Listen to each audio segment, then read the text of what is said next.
अब 2.5 का 15वां और 16वें प्रश्न की हम बात करते हैं।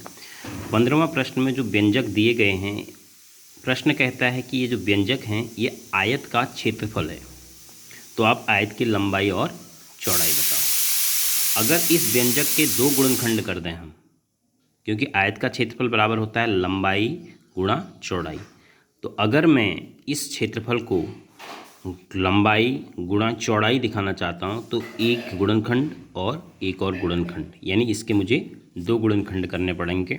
तो एक को मैं लंबाई कह दूंगा, दूसरे को चौड़ाई। तो चलिए करते हैं, हमें कुछ नहीं करना, इसके केवल गुणनखंड करने। तो आपको जो मैंने रफ में बता रखा है, ये द्विघात त्रिपद व्यंजक है। देखो, दो घात, एक घात, कोई घात नहीं, एक ही, 1 2 3 द्विघात त्रिपद व्यंजक है। तो सबसे पहले आप ए और सी, ये ए की जगह है, ये सी की जगह है, क्योंकि हमारा a x square plus b x plus c के स्टैंडर्ड फॉर्म का होता था। 25 और 12 को अब आप गुणा करोगे तो 25 और 10 को गुणा करोगे तो 250, 12 गुणा करोगे तो 300 का चिन्ह भी धन आएगा। अब 300 के आपने ऐसे गुणनखंड करने हैं जिनका जोड़ के कितना आ जाएगा, 35 आ जाएगा। उनको जोड़ के आपने 35 लाना है। तो कैसे ला पाएंगे 300 के गुणनखंड 35?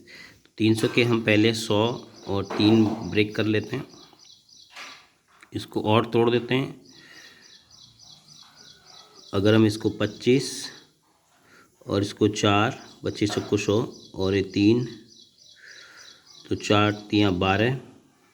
देखो, इसको अलग ले लेते हैं, 25 और 4 और 3 4 तियाँ 12 और 25 और 12 गुणा करके कितना हो जा रहा है, नहीं जोड़ के कितना हो जा रहा है, 37 हो जा रहा है। तो 35 नहीं आ रहा है, तो फिर हमने और ब्रेक करना पड़ेगा।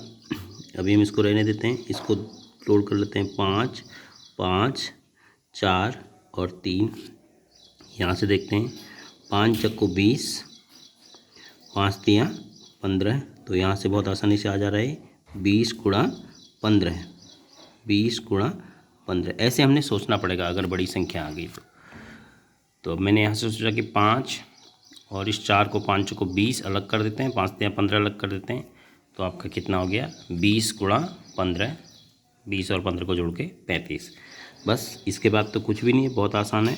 25 ए स्क्वायर, 35 की जगह आपने 20 धन 15 रख देना है, ए धन 12 है। बस इसको करते रहना है। ये गुणनखंड आपके बहुत काम आने हैं, क्योंकि प्रतियोगी परीक्षाओं की जब भी आप तैयारी करेंगे वहाँ भी इस प्रकार के आपको सवाल देखने को मिलेंगे, जो आप इनकी मदद से बहुत जल्दी कर पाएंगे। अब यहाँ पर 25 और 20, यहाँ पर 5 कॉमन है, ए कॉमन है, तो 5 ए ऋण 4। अब ऐसे ही इन दोनों में 3 कॉमन है, ऋण चिन्ह हम कॉमन लेंगे, जो बचेगा हमारे पास, तो हमारे पास 5 तियाँ 15, 5 ए ऋण 4।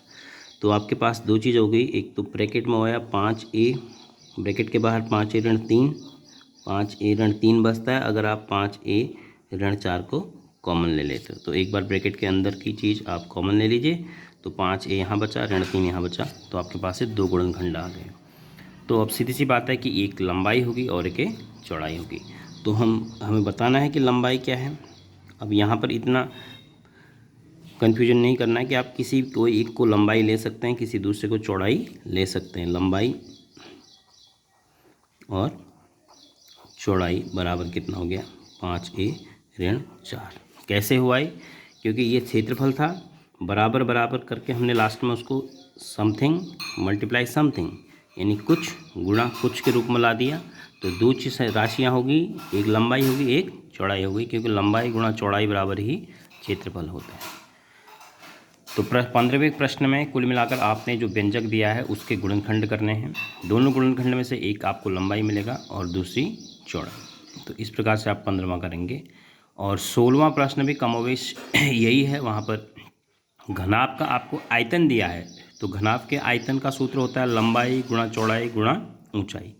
तो 16वां प्रश्न इससे भी आसान आपको पड़ेगा, वहाँ पर आपने 3 गुणनखंड निकालने हैं। चलो इसके बाद एक 16वां डिस्कस कर लेते हैं।